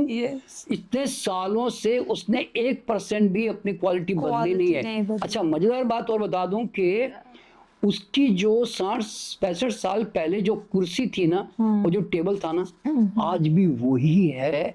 तुम्हारे फैशन करने से, बड़े बड़े इंटीरियर करने से, और तुम्हारे बड़े बड़े कपड़े बदल देने से स्टाफ के, वेटरों के, उससे नहीं चलती। तुम्हारी क्वालिटी चीज से चलती है, टेस्ट। हाँ, टेस्ट से चलता है। आज तुम ऐसी जगह खड़े होकर पानी पूरी खा लेते हो जहाँ आसपास गंदगी भी हो सकती है, लेकिन तुम खड़े होकर खाते हो, तो वजह क्या होता है कि क्वालिटी दो। तो मैंने ये महसूस किया कि आपके अंदर लगातार अच्छे से अच्छा देने की प्यास होती रहनी चाहिए, और आपको है ना हमेशा नया बना रहना चाहिए। ये मैं सबसे पहली बात बोलता हूँ सबके लिए भी। आपने अभी आप मान लीजिए एक बिजनेस में है, आपको सीख चुके हैं, तो आप क्या करते हो? रूटीन में आप है ना वही चीजें कई महीनों तक, सालों तक चलाते रहते हो। आप कहते हैं इतना तो मैं दे ही रहा हूँ सब कुछ। या बिजनेस कर रहे हो तो आप एक वो बिजनेस में है ना वही चीजों को मेंटेन करते रहते हो। मैंने ये अनुभव किया है, हर 6 महीने में चेंज करते जाओ, देन यू आर न्यू। तो आज भी हमारे जो कोर्सेस है ना, हम उसमें बार बार इस बात की सोच रखते हैं कि रूटीन, वो बोलते हैं ना, एक प्रकार से वही सब चीजें सेम टू सेम नहीं होनी चाहिए। आपका हर वक्त ऐसा होना चाहिए और नया आया, और नया आया। तो मेरे विद्यार्थियों का जो शब्द होता है ना, वो क्या बोलता है मैं, सर आपके कोर्स में है ना हम 25 साल के बाद आ रहे हैं, क्योंकि हमारी रिपीटेशन फ्री होती है। तो कहते हैं सर ऐसा लगता है हम फिर से नया सीख रहे हैं कुछ। तो देखिए, आज ये बात उसके दिमाग में आ गई, तो कल वो दूसरे स्टूडेंट क्या बोलेगा, अरे भैया कोर्स करना है तो शर्मा जी के पास जाओ। तो ये इमेज कहाँ से बने? वो मेरे काम करने के क्वालिटी से बनेगी ना। तो किसी भी बिजनेस में मेरा ऐसा मानना है कि लोग तुमसे जुड़े रहना चाहते हैं। देखिए, आज तुम टाटा के साथ जुड़े रहना चाहोगे, क्योंकि विश्वास है कि कंपनी टाटा, मतलब बाकी कंपनियों में थोड़ी विश्वसनीय है। हम ऐसा बोल सकते हैं ना, टाटा टाइटन में जाओ, टाटा कोई और, कोई तनिष्क में जाओ, कुछ भी मान लो, है ना। तो आज हम इंडिया में कोई ना कोई कंपनी पे भरोसा करते हैं ना कि ये कंपनी यार आंख बंद करके ले लो, तो क्यों उन्होंने कई सालों से उस इमेज को मेंटेन किया है ना, समझे ना। तो मेरा मानना क्या मालूम है, किसने कहा तुम अप एंड डाउन होते हो, कभी नहीं होते। तुम्हारे क्वालिटी में अगर तुमने गड़बड़ करनी शुरू की ना, तुम्हारे अंदर लालच आया, तुम्हारे अंदर तुमने सीखना बंद कर दिया, तुमने पॉलिश करना बंद कर दिया, तो फिर हो सकता है कि थोड़े दिन के बाद वो ज्यादा दिन तक वो न चलें और फिर धीरे धीरे डाउन होने लग जाए वो चीज। तो मेरा ये मानना है कि आप किसी भी फील्ड में रहो, कंटिन्यूस पॉलिश करके लर्निंग करते रहो, मास्ते रहो और नए के लिए तैयार रहो। पुराना ही ढोते रहोगे ना तो नया पैदा नहीं होगा, ये मेरा मानना है। ठीक है, जिन लोगों को रेकी के बारे में थोड़ा कम नॉलेज है उनको मैं बता दूं कि रेकी मुंबई के टॉप कैंसर हॉस्पिटल में भी हीलर्स जाते हैं ऑपरेशन के टाइम पे, जो 7-7 8-8 घंटे के ऑपरेशंस होते हैं, और उस टाइम पे हीलर वहाँ मौजूद होता है और हीलर वो पेशेंट को भी हील कर रहा है, डॉक्टर को भी हील। बिल्कुल। तो यहाँ तक रेकी पहुंचा है कि doctors also believe in reiki. अरे भैया, आप जाके गूगल में सर्च कर लो। हाँ, अमेरिका यूएस में 800 हॉस्पिटल्स में रेकी का इस्तेमाल होता है। 800। और मैं खुद एम्स में, ऑल इंडिया मेडिकल इंस्टीट्यूट में, मैं इसकी विंग खोलने के लिए मेरी वो प्रयास चल रही, मेरी जारी है। ओहो, तो मतलब दे ऑल्सो वांट के रेकी का यहाँ विंग ओपन हो हमारे यहाँ पे। Yes sir. और इतने घंटे का जो ऑपरेशन होगा उस टाइम पे ऑफ कोर्स एक डॉक्टर को भी पावर चाहिए डिवाइन कि वो वहाँ खड़ा होके वो सारी चीजें पेशेंसली कर पाए, एक डिवाइन एनर्जी की जरूरत होती है। तो यहाँ तक रेकी सर, ये जितने भी हीलर्स है ये बिकॉज ऑफ यू। तो मतलब इसकी कोई गणना ही नहीं कर सकता कि किस हद तक हमारे यहाँ पे एक पॉजिटिव चेंज आया है ऑफ कोर्स भारत में। सर, ये मनी रेकी में जो सिंबल्स होते हैं, ये जैसे कि धन कलश, मिदा स्टार है, और इसी तरीके से डॉलर का, रुपीस का साइन का जो हम यूज करते हैं रेकी हीलिंग के टाइम पे, मनी रेकी हीलिंग के टाइम पे, इसका कितना प्रभाव होता है और कब तक ये करना चाहिए किसी इंसान को? नीलिमा जी, ये हमारे आने वाले यूथ और हमारे सारे भारतीय लोगों को समझना बहुत ज़रूरी है। मैं बात बताने जा रहा हूँ। मेरे पिताजी 10-10 घंटे पूजा पाठ करते थे। श्री यंत्र का एग्जैक्ट जो विधिवत पूजा होती है वो डेली करते थे। 92 वर्ष तक उन्होंने पूजा पाठ की, फिर चले गए दुनिया से। लेकिन पैसा आज तक हमारे घर में नहीं आया। हम अमीर नहीं हुए, हम जितने गरीब थे उतने के उतने रहे। खाली वो बोलते हैं आज 1000 कमाया कल 1500 कमाया, बोलते हैं उतना ही अप एंड डाउन हुआ होगा बस। तो मेरे दिमाग में यही बातें बहुत चुभ रही थी मुझे कि यार इतनी पूजा करके भी हम अमीर नहीं हुए यार। और हम ना रोज मुझसे श्री सूक्त करवाते थे बचपन में, मुझसे श्री सूक्तम पाठ, श्री सूक्त, महालक्ष्मी स्तोत्र। और ब्राह्मणों की जो देवी है वो महालक्ष्मी है। उसके बावजूद भी आज हमारे पास धन उतना नहीं आया जो आना चाहिए हमारे पास। तो इसके लिए मेरा दिमाग खनका, मैंने कहा कुछ गड़बड़ है। तो मैंने ये अनुभव किया कि जितने भी देखिए ये सिंबल्स जो होते हैं ना वो गलत नहीं होते, ध्यान रखना। Symbols are basically intention creators, that's all, और कुछ नहीं है। अब आप एक रेड क्रॉस देखते हो तो डॉक्टर का भाव आया ना, अभी आप यहाँ पे रेड क्रॉस नहीं है तो आपके मन में डॉक्टर का भाव आएगा ही नहीं। करेक्ट। लेकिन जैसे लक्ष्मी की फोटोग्राफ देखी, हाँ, आपने तो लक्ष्मी, पैसे का भाव आया, हाँ, कि लक्ष्मी मीन्स मनी। सरस्वती को देखा तो विद्या का भाव आया, है ना, ऐसे। तो स्वस्तिक देखा तो मंगल का भाव आया। तो सिंबल जो है ना, they don't do anything, they just create certain frequency and vibration in your mind जो अब तक नहीं था। तो उससे ज्यादा सिंबल और कोई काम नहीं करता। तो अब यहाँ पे हर व्यक्ति को क्या समझना है, ये सब टूल्स हैं हमारे माइंड को स्टिमुलेट करने के लिए। यहाँ एक चीज मैं भूल जाता हूँ। अभी मान लीजिए आप कोई चीज दिन भर काम काज में भूल जाती है, तो आप एक चीज सामने अगर वॉश मशीन पे बेडरूम में रखते हो तो तुरंत वापस हैमरिंग होती है ना, तो it's a kind of hammering to your mind symbols, but symbol does not have their own energy. एक बात ध्यान रखना, जिस चीज को मैं बनाता हूँ वो मेरे से ज्यादा शक्तिशाली नहीं है। Correct correct. उस स्वस्तिक को मैंने डिजाइन किया था, राइट। समझे ना? ये कलश मैंने बनाया, कलश से ऐसा होता है, ये हमने सोचा है, एक क्रिश्चियन ने नहीं सोचा, चाइनीज ने नहीं सोचा, मुस्लिम ने नहीं सोचा, उसके लिए क्रिएट नहीं करेगा वो देखेगा भी तो कुछ नहीं होगा उसके दिमाग में, राइट। तो मतलब क्या होता है, what you believe that only creates energy for you. Correct. देखिए मैं ना नेपाल गया था, काठमांडू में, वहाँ पे कई दुकानें हैं, पूरे मार्केट है, वहाँ पे गुड लक के सामान मिलते हैं बहुत सारे, गुड लक के। हाँ। तो मैंने उनसे पूछा कि भाई साहब ये क्या है? बोले इसके रखने से लक्ष्मी आती है। अच्छा ये क्या है? बोले इससे भी घर में ऐसा ऐसा पैसा आता है ना, उससे प्रॉस्पेरिटी अट्रैक्ट होती है ना, ये होता है। तो मैंने उसको फिर कैजुअली पूछ लिया, और यहाँ पे अभी आजकल कैसे बिजनेस वगैरह आपका कैसे चल रहा है?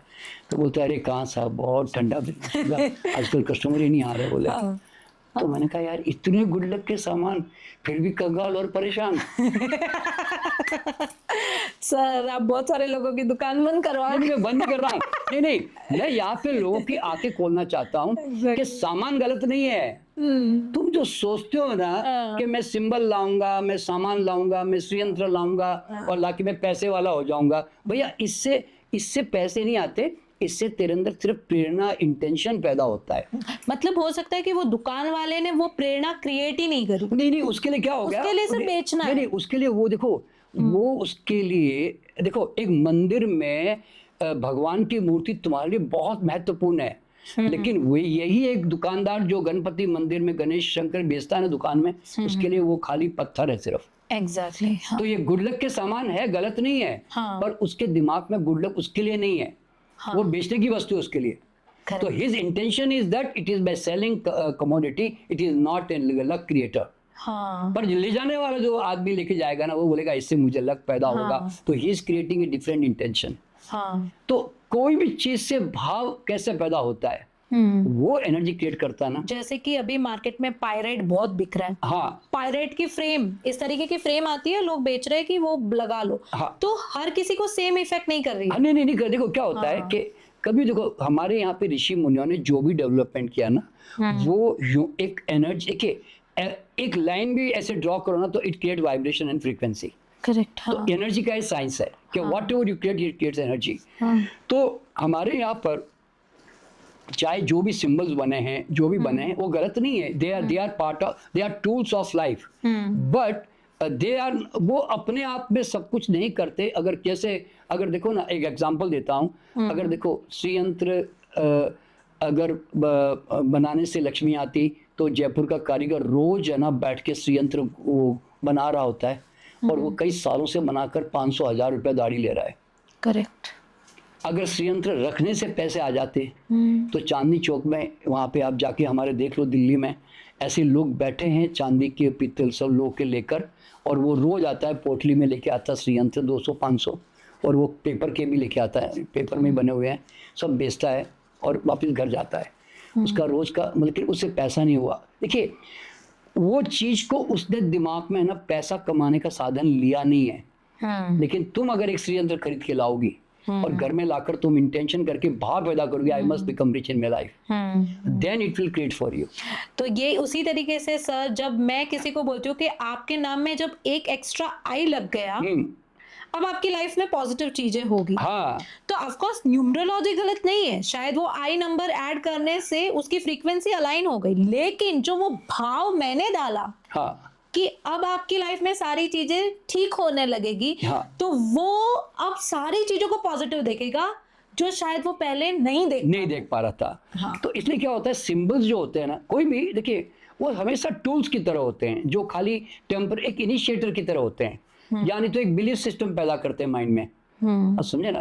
देखिए आप जरा सोचिए, आप एक दुकान में जाती हो जहाँ गणपति, शंकर, हनुमान सब बिखरे होते हैं, आप वहाँ पे वो मूर्तियां जितनी भी देखते हो ना, तो आप उस समय आपका बिहेवियर कैसे होता है मालूम है? भाई साहब ये कि नहीं है, भाई साहब ये 5000 की, तो ऐसा कम कर दो ना, 2-4 इसका 4,000 लगा दो ऐसा। नहीं मुझे 4,500 कर दो जी। आप वहाँ पे ना उस चीज को एक बेचने की वस्तु की तरह देख रहे हैं आप। आपके मन में है भी नहीं कि हनुमान जी को मैं हाथ जोड़ दूं, ऐसी भगवान है ये, आप उसमें सोचते नहीं है ना। नहीं। लेकिन वो मंदिर में घर में लाने के बाद फिर आपका भाव बदल जाता है ना। हाँ, राइट। तो लाइफ इज लाइक दैट कि it is you who create the energy. एक ही बात दिमाग में रखना, you are basically energy creator. तुम जहाँ चाहो किसी में पैदा कर लो। अब देखो तुम्हें अब कई लोग, आप देखा होगा कि गुड लक के सामान के आधार पर तुम्हें चाइनीज सिंबल पकड़ा देते हैं जिसको तुम समझते भी नहीं हो। एक जापानीज सिंबल पकड़ा देते हैं, तुम समझते भी नहीं हो, पर तुम्हारा माइंड कहता है नहीं ये कैसे बहुत बहुत शक्तिशाली है भाई। तो तुम देखिए, कभी ध्यान रखना, वो चीज में ताकत है कि नहीं वो बात नहीं है। How do you accept and how do you create energy, that is what working for you. मुझे एक पॉडकास्ट में एक जिन्हें ने सवाल पूछा था कि न्यूमरोलॉजी है, रेकी है, वास्तु है, एस्ट्रोलॉजी, एक इंसान करे तो क्या करे, क्या यही सब करता रहे, तो काम धंधा ना करे? तब मैंने उनसे ये जवाब दिया था जो मुझे लगता है कि आज सब सुनना चाहिए सारे व्यूवर्स, कि जब इंसान हार जाता है ना लाइफ में, कि अब उसे लगता है कि मेरे जीवन का अंत हो जाएगा, अब मैं इससे आगे नहीं बढ़ सकता हूँ, तो चाहे वो रेकी हो, न्यूमरोलॉजी हो, एस्ट्रोलॉजी हो या वास्तु हो, कोई भी एक चीज जब वो करता है तो उसके लिए जीने की एक हिम्मत आ जाती है। हाँ। कि मैं अब आगे बढ़ सकता हूँ। तो ये सारी चीजें आपको गुमराह करने के लिए तो एक्चुअली है ही ना। हाँ, नहीं, इस पे क्या है नीलिमा के बेसिकली प्रॉब्लम का मालूम है, we struggle in a physical and materialistic world. तो नीलिमा जी, एक बात जो है ना, आपने जैसे कहा कि इतने सारे सजेशन चारों तरफ से मिल रहे हैं और आदमी इसमें क्या करें। बेसिकली आदमी की प्रॉब्लम क्या मालूम है, पहली बात तो हमें वाइब्रेशनल जो साइंस है, जो कि ये हमारे स्कूल का सब्जेक्ट नहीं है, प्रॉब्लम ये मतलब every word create vibration, every number create vibration, समझे ना। यानी कि एक लाइन भी ड्रॉ करो, एवरी सिंबल क्रिएट वाइब्रेशन। यानी कि आप जो भी क्रिएट करो, चाहे शब्द हो कि नंबर हो, हर चीज संसार में एक तरंगों से चलती है। तो तरंगों का विज्ञान की न तो हमारे कोई टीचर सरकार को जानकारी है, ना हमारे स्कूल में कभी पढ़ाया जाता है। तो वो ये सब्जेक्ट ना लोगों को बड़ा मिस्टिकल लगता है। लेकिन अगर ये क्वांटम फिजिक्स, अगर मैं कहता हूँ 10वीं के बाद ही सही, 12वीं 13वीं में स्कूल में कॉलेज में पढ़ा दें कि कम से कम क्वांटम लेवल पर how vibrational science is working, how my thought is working, how my emotion is working, ये अगर समझा दिया जाए तो फिर उनको समझ में आएगा कि हर चीज संसार में वाइब्रेट होती है, नाम भी वाइब्रेट होता है। आपने कभी देखा होगा कि एक पर्टिकुलर नाम जब हम पुकारते हैं तो अलग वाइब्रेशन क्रिएट होता है, और उसी को थोड़ा अलग ढंग से पुकारो तो अलग वाइब्रेशन क्रिएट होता है। तभी तो एस्ट्रोलॉजी में भी नाम का इतना बड़ा महत्व है। देखिए, मैं खुद इस बात को अनुभव करता हूँ, मैं जो कि मैं ज़्यादा इन चीज़ों में उलझता नहीं हूँ। वैसे मेरा बचपन में नाम नंद किशोर था। नंद किशोर के नाम से है ना, मैं हमेशा फुक्कड़ रहा, कंगाल रहा, जब तक मैंने नंद किशोर नाम पूरा इस्तेमाल किया। नंद किशोर शर्मा, मतलब नाम भी था, नाम मिला, सब कुछ मिला, लेकिन पैसा नहीं मिला। फिर जिस दिन मैंने doctor NK Sharma word use किया मैंने, तो अब उसकी वाइब्रेशन पूरी चेंज हो गई। 5 पर आती है सर। हाँ, न्यूमरोलॉजी से बेस्ट जो हमारे नरेंद्र मोदी जी की भी आती है। हाँ, तो ये सबसे सुपर। तो इसलिए नंद किशोर ने मुझे सफलता नहीं दी, उस नाम ने। क्यों? वो वाइब्रेशन उस ढंग का क्रिएट कर रहा था। देखिए, कभी भी ध्यान रखना, आज चूंकि हम मनी को लेकर बात कर रहे हैं, everything is vibration, always remember. If certain vibration suits to you, या तो कोई कॉन्सिडेंटली हो जाता है, जैसे मेरे साथ हुआ, आप बता रही हैं कि मेरे नाम नंबर सब ऑटोमेटिक, मैंने कोई चॉइस तो की नहीं थी उसके, जानबूझ करके किसी के पास गया नहीं था कि भाई बताओ जी क्या नाम रखो, मान लो। पर ये सब बाई चांस, मैं ऐसा मानता हूँ कि जब आप किसी फ्रीक्वेंसी के व्यक्तित्व होते हो ना, तो आप एग्जैक्टली उसी से रिलेटेड चीजों को अट्रैक्ट करना पसंद भी करते हो। करेक्ट। आप वही चीजों को आकर्षित करोगे जानबूझ करके। वहां पे 10 कलर पड़े तो आप कहोगे नहीं मुझे तो पीला कलर ही चाहिए भैया। और फिर आप कहोगे पीला मुझे बड़ा सूट करता है जी, अरे भाई वो आपका नेचुरल अट्रैक्शन है उसकी तरफ। करेक्ट। जैसे यहाँ पे रेकी और न्यूमरोलॉजी की बात चल रही है, हाँ अभी बहुत सारे हमारे दर्शक ये चीज देख रहे हैं, हाँ अभी उनकी फ्रीक्वेंसी कहाँ अट्रैक्ट कर रही है, हाँ वो वहां जाएगा बिल्कुल कि भाई बिल्कुल। मुझे ये न्यूमरोलॉजी का, मुझे रेकी की जरूरत है, तो ये फ्रीक्वेंसी है। या फिर कुछ ऐसे लोग होंगे जो कहीं नहीं जाएंगे, उनका भी कार्मिक है भाई, वो नहीं जा सकते, दे कांट अट्रैक्ट। तो ये सारी चीजें मिली हुई है। हाँ नहीं देखिए क्या होता है, ये जितने भी आज एस्ट्रोलॉजी, पामिस्ट्री, न्यूमरोलॉजी जो साइंस है ना, देखिए पहली बात तो हर एक को एक बार समझनी जरूरी है, जब इन चीज़ों का विकास होता है तो कोई दम होता है तो ही विकास होता है, नहीं तो नहीं होता, नहीं पहली होता। बात। करेक्ट। और दूसरी बात, क्योंकि हम उस लेवल पे हमारी नॉलेज रहती है कि हम इतना डेप्थ में वाइब्रेशनल साइंस को समझ नहीं पाते हैं, तो हम क्वेश्चन करते हैं ये सब गलत तो नहीं है, फालतू तो नहीं है, ये हमें बेवकूफ तो नहीं बना रहे। ऐसा नहीं है, उस चीज की बड़ी गहराई से सटल साइंस में जो एक्सपर्ट रहे हैं ऋषि मुनि, उन्होंने इसके ऊपर अध्ययन करके पहचाना है कि कौन सा शब्द कैसे काम करता है, तभी तो बीज मंत्र का विकास हुआ। हाँ राइट। आज नहीं तो रिम क्रिम लम फम हम खाली और तो कोई वर्ड बोल उससे ऑर्डिनरी वर्ड तो नहीं बोलते हैं, तो ये पहचान में आया ना कि भाई कक गगड़ बोलने से तो नहीं आ रहा है जी, लेकिन कम गम करूं तो थोड़ा अलग वाइब्रेशन हो जाता है। तो ये वाइब्रेशनल साइंस जिन्होंने समझा वही तो तुम्हें बताएंगे ना भाई कि नंबर का वाइब्रेशन कैसा है, कि यानी तो तुम्हारे हाथों की रेखाएं, देखिए मैं तो बचपन से ना हाथ की रेखाओं के ऊपर मैं थोड़ा सा पढ़ता रहा हूँ, मेरी इंटरेस्ट रही है।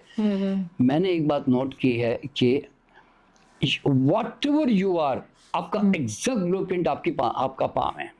क्योंकि सबसे पहली बात तो क्या मालूम है, हमारे यहाँ तो सेंटर पे खैर फिंगरप्रिंट्स के ऊपर काम होता है मेरे सेंटर पे, तो आपके फिंगरप्रिंट्स में आप जब बचपन में 6-7 महीने के गर्भ में होते हो ना, तो उस समय आपके फिंगरप्रिंट्स में आपके लूप्स बन जाते हैं सारे। तो आपका ब्रेन का कैसा विकास होगा जैसे ही सोल एंटर करती है, और वो सोल किस तरह से आपका क्या लेकर आई है, तो उसके अनुसार तुम्हारा न्यूरोलॉजिकल सिस्टम डेवलप होता है। तो तुम्हारी जो फिंगरप्रिंट्स है वो उसी के अनुसार बनने लग जाती है, और जब तुम बाहर आते हो तो तुम्हारा पूरा फिंगरप्रिंट तुम्हारी पूरी कहानी लेके आ चुका होता है।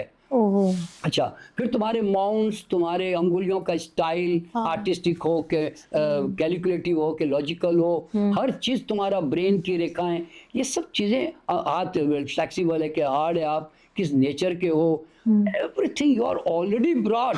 अब तो आप खाली अपने आप को एक्सप्रेस करोगे उसके अंदर, समझे ना।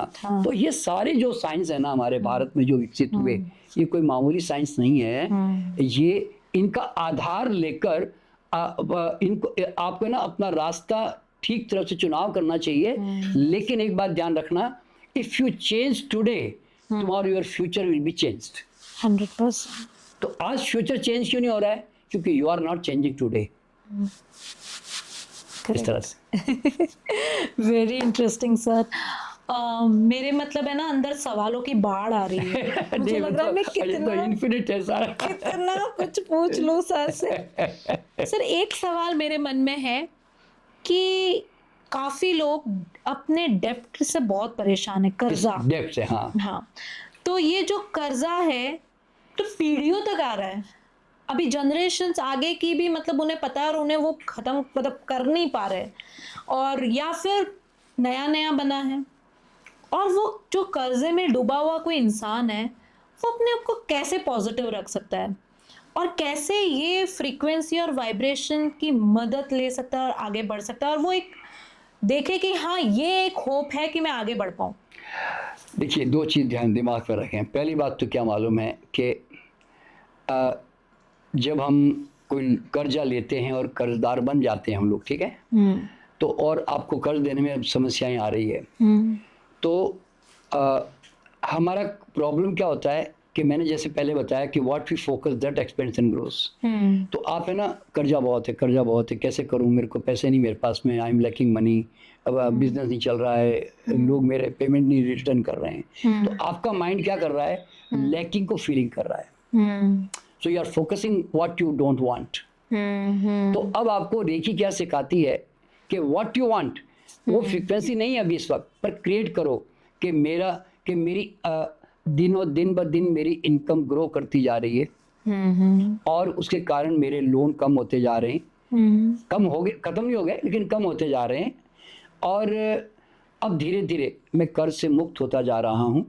और मतलब उसमें उनको विश्वास क्या करना मालूम है, देखिए अगर आप किसी परमात्मा को, ईश्वर को मानते हैं ना, तो आपको रोज अपने आप से कहना चाहिए कि मेरा यूनिवर्स मुझे गाइड करेगा कि और मेरे लिए ऐसी अपॉर्चुनिटी क्रिएट करेगा, मेरे लिए ऐसे लोग लेकर आएगा, मुझे ऐसे आइडियाज़ देगा कि जिससे मैं इससे बाहर निकल सकता हूँ। ये बिलीफ नहीं है लोगों को कि मैं, मेरा परमात्मा, मेरा हनुमान, मेरी दुर्गा, मेरा शंकर या मेरा जो भी भगवान जिसको मानते हैं, जिसको प्राइज भी सही, तो वो मेरे लिए क्रिएट करेगा।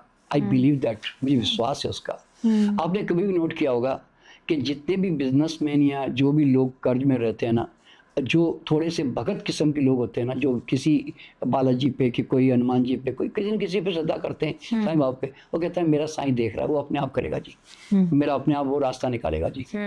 तो ये जो बिलीफ होता है ना, something will happen, some miracle thing will happen and मैं इससे बाहर निकल जाऊंगा, तो वो दिमाग में वाइब्रेशन फ्रीक्वेंसी क्रिएट होना जरूरी है, बजाय कि इसके कैसे निकलूंगा, क्या होगा, पैसा तो है नहीं, वो तो मेरी जान खा रहा है मेरी।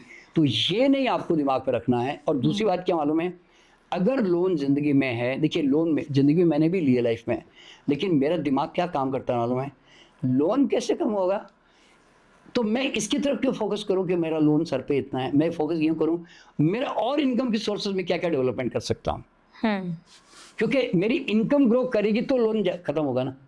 तो I should focus on my income growth, not on my loan. Correct, सही है सर। तो आई होप सबको समझ में आ रहा है। और सर एक सवाल कि रेखी आपने लाखों लोगों तक पहुंचाई है, 2 मिलियन, और वो लोग आज आगे इसे अपना प्रोफेशन बना रहे हैं और बहुत लोगों की वो भी मदद करे, एक चेन है ये। चेन। तो अगर आज का यूथ ये करना चाहे, सीखना चाहे और आगे बढ़ना चाहे, क्योंकि हम तो अभी तक वहीं पर अटके हुए कि भाई मुझे तो डॉक्टर बनना है, इंजीनियर बनना है, सीए करना है, या फिर मुझे एमबीए करना है, या फिर मुझे पापा के बिजनेस में बैठना है, और भाई यही ऑप्शन है, अगर मैं ये नहीं कर सकता तो मैं किसी लायक नहीं हूँ, बाकी स्पोर्ट्स में तो बहुत कंपटीशन है तो मेरा नंबर आएगा नहीं। तो ये जो यूथ है, जो हमारी रेकी है, ये सारी आगे की जनरेशन को कैसे लेके जाएगी जब सीखेगी नहीं, राइट? तो ये भी एक प्रोफेशन है, और ये भी हम बहुत बड़े पैमाने पे अगर हमारा यूथ ये सीखता है, और आगे की जनरेशन को पास ऑन नहीं हो पाएगा अगर सीखेगा नहीं। तो इसके बारे में कुछ बताइए कि अगर सीखना है, क्योंकि इसकी कोई यूनिवर्सिटी तो है नहीं, ओनली रेकी फाउंडेशन जो आपका वहाँ पे है, तो ये कैसे आपसे जुड़ सकता है और कैसे एडमिशन ले सकता है, इसका पीरियड कितना है सीखने का, और उसे कैसे आगे बढ़ाना है, इसके बारे में आप बताइए, ताकि हमारे यूथ को ये भी एक ऑप्शन दिखे कि हम ये भी कर सकते हैं। सही है नीलिमा जी, मैं इसी मिशन के साथ इस क्षेत्र में काम कर रहा हूँ कि करोड़ों करोड़ों लोगों तक पहुँचे। हमने भी टारगेट बनाया है 10 साल में 10 million, and we think big, we always achieve big. सही। ये हमारी आदत है, बता रहा हूँ मैं, क्योंकि आप बिलीव करोगे तो पैदा होगा ना। तो मैंने ऐसे ठान रखा है कि मैं करोड़ों लोगों तक पहुंचा के रहूंगा। आपको जानकर के थोड़ी आप यूथ के लिए थोड़ा बताना चाहूँगा कि देखिए, मैं जिस फील्ड में आया ना, तो मैंने इस साइंस को समझ लिया कि in what frequency you vibrate you can attract if you are passionate. तो मैंने जानबूझ करके एक प्लान किया मैंने कि मैं एक साथ त्यागराज स्टेडियम के अंदर मैं 5000 लोगों को रेकी सिखाऊंगा।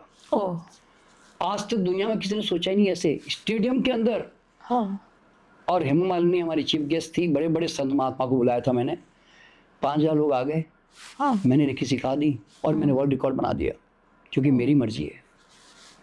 आई डिसाइडेड, फिर मैंने जानबूझ करके प्लान किया कि मैं 5000 लोगों को एक साथ मैं पास्ट लाइफ में लेके जाऊंगा, भविष्य पूर्व जन्म में, घर में बैठे बैठे। मैं कर गया, मैंने कर दिया वो काम, क्योंकि मेरी मर्जी है ना। राइट। अब ऐसे बहुत सारे काम, मतलब मुझे जो, यानी कि what ever I think I create, मैं यूँ कहता हूँ। और ये बिल्कुल नहीं है कि अगर सर ने ऑनलाइन सिखाया तो सीख नहीं पाते। मैंने सीखी है और मैं मेरे बच्चों को आज से 4 साल पहले पास्ट लाइफ में लेके गई हूँ। मैंने खुद की 2 पास्ट लाइफ देखी और तब मुझे क्लियर हुआ है कि मुझे एक्चुअली क्या करना है, क्योंकि जब तक आपको आपका पास्ट पता नहीं है, आप आपके प्रेजेंट को करेक्ट कैसे करेंगे? करेंगे। तो आप हमारे ना, देखिए मैं हर 15 दिन में मेरे की फ्री में सिखाता हूँ सबको। मेरा वो ऑनलाइन होता है और यूट्यूब पे भी अवेलेबल है मेरे वीडियोस। तो कोई भी जाके उनको सुन सकता है और हमारे साथ हर 15 दिन में जुड़ सकता है। हमारे डॉक्टर एन के शर्मा डालेंगे तो उसमें आ जाएगा, ठीक है। और दूसरी बात क्या है, फिर हाँ देखिए, ये तो मैं पहली डिग्री में सिखाता हूँ फ्री, क्यों? ताकि आप आत्मनिर्भर बने, डॉक्टर दवाओं से बचें, बड़ी इमरजेंसी में आप अननेसेसरी पैनिक होकर अपने पैसे बर्बाद न करें, और हीलिंग से तुरंत आराम दे दें, इस तरह से। लेकिन आप आगे बढ़ना चाहते हैं इस साइंस में कि अपने प्रोफेशनली आगे बढ़ना चाहते हैं, तो फिर बाद में second level, third level, master level, grand master level, ये सारे इसमें लेवल्स हैं। आप उसमें बढ़कर एज ए प्रोफेशनल हीलर भी बन सकते हैं और टीचर बनकर ट्रेनिंग भी लोगों को दे सकते हैं, ठीक है, पहली बात। फिर इसके साथ थोड़े जो एसोसिएटेड जो सब्जेक्ट्स हैं ना, वो बहुत सपोर्ट करते हैं इसमें। जैसे you can become a past life therapist. Past life therapist से क्या होता है कि बहुत सारी तकलीफ़ों में है ना, उनके प्रॉब्लम्स को सॉल्व करने में खाली रेकी या और एस्ट्रोलॉजी भी काम नहीं आती, कई बार पास्ट लाइफ में जाने से वो सॉल्यूशन हो जाता है इस तरह से। तो वो एक बहुत काम की है। दूसरा है डॉजिंग, जिसमें पेंडुलम और इंस्ट्रूमेंट के माध्यम से ना आप सर्च करके आप चॉइस कर सकते हो, सर्च कर सकते हो, वो वाइब्रेशन को पकड़ता है वो। तो इस तरह से डॉजिंग जो है ना, वो एक बहुत आपको हेल्प करती है कि सब कौन चक्र कैसे काम कर रहे हैं, इसको क्या सूट करेगा, नहीं सूट करेगा, हर चीज़ वो बताएगी। और तो ये दो जो साइंस है ना साथ में, ये अगर वो आदमी सीख लेता है ना, तो फिर उसका एक प्रकार से ही becomes a very good healer and professional expert इस फील्ड में। तो ये सब देखिए, इस रेकी की खूबी क्या मालूम है, अब जितने अनपढ़ है ना, अब उतने ज्यादा एक्सपर्ट बनोगे। क्यों बताऊं? इसमें माइंड और आपका ज्ञान ही नहीं चाहिए, इसमें श्रद्धा और समर्पण, आस्था चाहिए बस। करेक्ट। इसीलिए तो देखो, अभी यहाँ पे स्टडीज़ का भी कोई बैरियर नहीं है, आप कोई भी सीख सकते हो। और सर के क्लासेस जो फ्री भी चलते हैं वो आप पहले अटेंड कर सकते हो। पहले आप यूट्यूब में सर के सारे वीडियोस देख सकते हो, जिससे आपको इंटरेस्ट आएगा कि क्या मैं ये कर पाऊँगा या नहीं। फिर आप सर के क्लासेस लो फ्री, और उसके बाद आप आगे के कोर्सेज सीख सकते हो, जिससे कि एक बहुत बड़ा इनकम का सोर्स आपका जनरेट हो सकता है। और दूसरा कि जब रात में सो गए ना, तो नींद बड़ी अच्छी आएगी, क्योंकि आपकी वजह से जो पूरे लोगों को आप चेंज कर रहे हो पूरे दिन में, बड़ी खुशी और सेटिस्फैक्शन फील होता है। और ऐसे लगता है कि जो हमने पूरा ये जन्म लिया है ना, ये वेस्ट नहीं हो रहा। तो पैसे तो आ ही रहे, ऊपर से हम दुनिया में एक पॉजिटिविटी ला रहे हैं, तो इससे अच्छा काम क्या हो सकता है। तो सर, आपसे पूरा पॉडकास्ट इतना सुंदर, इतना ज़्यादा, आई एम श्योर सबको बहुत बेनिफिट करेगा। And thank you so much sir, धन्यवाद। आपने आपका कीमती टाइम हमारे लिए निकाला। आपका चैनल लोगों को बहुत पसंद आवे और खूब आपका आगे बढ़ें, और आप में भी जो एक अच्छी भावना है आपके अंदर दुनिया के लिए कुछ कल्याण करने के लिए, वो भावना के साथ ही बस आप लगी रहें, और ज़रूर एक दिन आप हज़ारों लाखों लोगों तक पहुंच पाएंगे। आप मेरी शुभकामनाएं। बस सर, अब आपकी ब्लेसिंग मिल गई है। बहुत अच्छी बात। Thank you.